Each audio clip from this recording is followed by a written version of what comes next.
Good morning. So, sa kanyang video, magbuhat ako conference table no 5 feet o isa o duha ka 10 feet. So, hindi pa man ta kabalo kaya magbuhat o mo edit og video. So, raw lang sa ano, mga time lapse.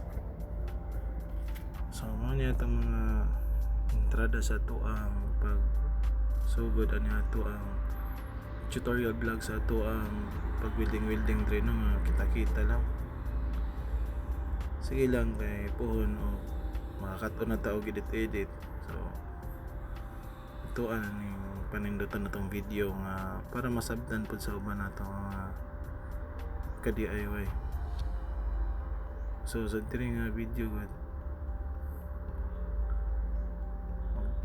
buhat aning 5 feet nga table.